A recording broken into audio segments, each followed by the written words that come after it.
Hi ಎಲ್ರಿಗೂ ನಮಸ್ಕಾರ. ಇವತ್ತು ಮಜ್ಜಿಗೆ ಸಾರು ಮಾಡೋದು ಹೇಗೆ ಅಂತ ತೋರಿಸ್ತಾ ಇದ್ದೀನಿ. ನಮ್ಮ ಕಡೆ ಮಜ್ಜಿಗೆ ಸಾರು ಅಂತ ಮಾಡ್ತೀವಿ. ಇದಕ್ಕೆ ಏನೇನು ಬೇಕು ಅಂತ ಇಂಗ್ರೀಡಿಯೆಂಟ್ಸ್ ನೋಡೋಣ.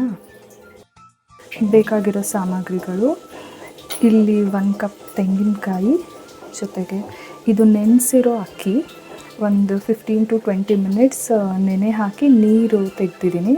ಅಕ್ಕಿ ಒಂದು 2 to 3 ಟೇಬಲ್ ಸ್ಪೂನು, ಜೊತೆಗೆ ಜೀರಿಗೆ, ಕೊತ್ತಂಬರಿ, ಒಗ್ಗರಣೆಗೆ 1 ಮೀಡಿಯಮ್ ಸೈಜ್ ಈರುಳ್ಳಿ ಮತ್ತು ಒಂದು 6 to 7 ಹಸಿಮೆಣಸಿನ್ಕಾಯಿನ ಉದ್ದುದ್ದಕ್ಕೆ ಹೆಚ್ಕೊಂಡಿದ್ದೀನಿ, ಬೆಳ್ಳುಳ್ಳಿ, 1 ಬಟ್ಲು ಮೊಸರು, ರುಚಿಗೆ ಉಪ್ಪು. ಹೇಗೆ ಮಾಡೋದು ಅಂತ ನೋಡ್ಕೊಂಬರೋಣ. ಮೊದಲಿಗೆ ನಾನು ಇಲ್ಲೊಂದು ಮಿಕ್ಸಿ ಜಾರ್ ತೊಗೊಂಡಿದ್ದೀನಿ. ಈ ಜಾರ್ಗೆ 1 ಬಟ್ಲು ತೆಂಗಿನಕಾಯಿ, ಇಲ್ಲಿ ನೆನೆಸಿಟ್ಟಿದ್ದಂಥ ಅಕ್ಕಿ ಒಂದು 2 to 3 ಸ್ಪೂನ್ ಇದೆ. ಪೂರ್ತಿ ಅಕ್ಕಿ ತೊಳೆದು ಒಂದು 15 to 20 ಮಿನಿಟ್ಸ್ ನೆನೆಸಿಟ್ಟಿದ್ದೆ. ಸೊ ಅದು ಫುಲ್ಲು ಅಕ್ಕಿ ಹಾಕ್ತಿದ್ದೀನಿ. ಇದಕ್ಕೆ 1 ಹಿಡಿಯಷ್ಟು ಕೊತ್ತಂಬರಿ ತೊಳೆದಿಟ್ಟಿದ್ದೆ,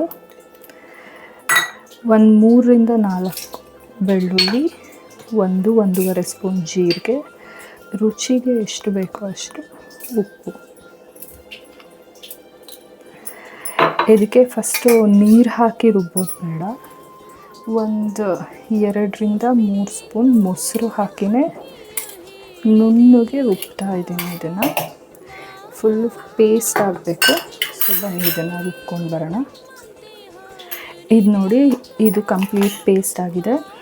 ಒಂದೇ ಸತಿ ನೀರು ಅಥವಾ ಮೊಸರು ಹಾಕಿ ರುಬ್ಬಿದ್ರೆ ಅಕ್ಕಿ ತರಿ ಕಂಪ್ಲೀಟಾಗೆ ನುಣ್ಣಗಾಗಲ್ಲ. ಅದಕ್ಕೆ ಸ್ವಲ್ಪನೇ ಮೊಸರು ಸೇರಿಸ್ತಾ ರುಬ್ಬಿ, ಆಮೇಲೆ ಕಂಪ್ಲೀಟ್ 1 ಬೌಲ್ ಮೊಸರು ಏನಿತ್ತು ಅದನ್ನು ಹಾಕಿ ನಾನು ರುಬ್ಬಿದ್ದೀನಿ.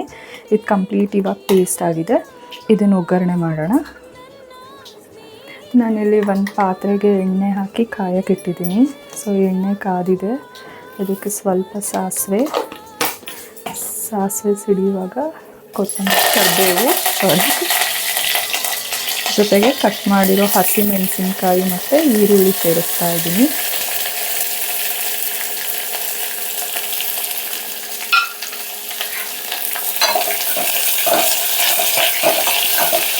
ಈರುಳ್ಳಿ ಕೆಂಪಾಗೋವರೆಗೂ ಹುರಿಬೇಕು.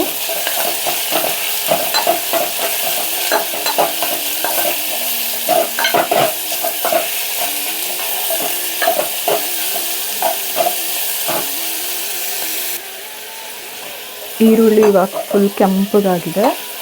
ಸೊ ಈ ಖಾರಕ್ಕೆ ನಾನಿಲ್ಲಿ ರುಬ್ಬಿಟ್ಕೊಂಡಿದ್ದಂಥ ಖಾರ ಸೇರಿಸ್ತಾ ಇದ್ದೀನಿ. ಇದಕ್ಕೆ ನೀರು ಬರೀ ಜಾರ್ಗೆ ಹಾಕಿ ನಾನು ತೊಳೆದು ಹಾಕ್ತಿದ್ದೀನಿ.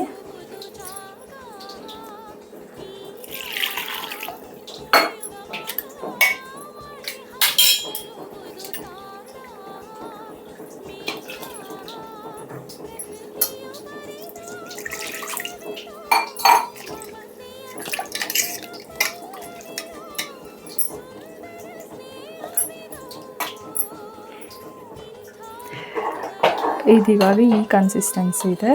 ಇದು ಚೆನ್ನಾಗಿ ಕುದಿಸ್ಬೇಕು. ಇದು ಕುದ್ದಷ್ಟು ಬೇಗ ಗಟ್ಟಿ ಆಗ್ತಾ ಬರುತ್ತೆ.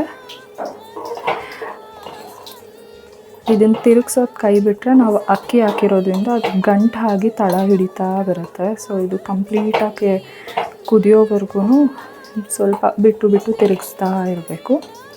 ಒಂದು 2 to 3 ಮಿನಿಟ್ಸ್ ಕುದಿಸಿ, ಆಗ ಇದ್ರದ್ದು ಕನ್ಸಿಸ್ಟೆನ್ಸಿ ಹೇಗೆ ಬರುತ್ತೆ ಅಂತ ಗೊತ್ತಾಗುತ್ತೆ. ನೋಡಿ, ನಾನಿಲ್ಲಿ 2 ಮಿನಿಟ್ಸ್ ಅಷ್ಟೇ ಕುದಿಯೋಕೆ ಇಟ್ಟಿದ್ದೆ. ಇದಿಷ್ಟು ಗಟ್ಟಿಯಾಗಿದೆ. ಸೊ ನಾನು ಇವಾಗ ಇದನ್ನು ಆಫ್ ಮಾಡ್ಕೋತಿದ್ದೀನಿ. ಸರ್ವ್ ಮಾಡೋಣ. ಬಿಸಿ ಅನ್ನದ ಜೊತೆ ಮಜ್ಜಿಗೆ ಸಾರು ಊಟಕ್ಕೆ ರೆಡಿಯಾಗಿದೆ. ನಾವು ಇದನ್ನು ಮಜ್ಜಿಗೆ ಸಾರು ಅಂತ ಕರಿತೀವಿ. ನಿಮ್ಮ ಕಡೆ ಏನಂತೀರಾ ಕಮೆಂಟ್ ಮಾಡಿ ತಿಳಿಸಿ. ಮತ್ತು ಇನ್ನೊಂದು ರೆಸಿಪಿ ಜೊತೆ ಸಿಗ್ತೀನಿ. Thank you.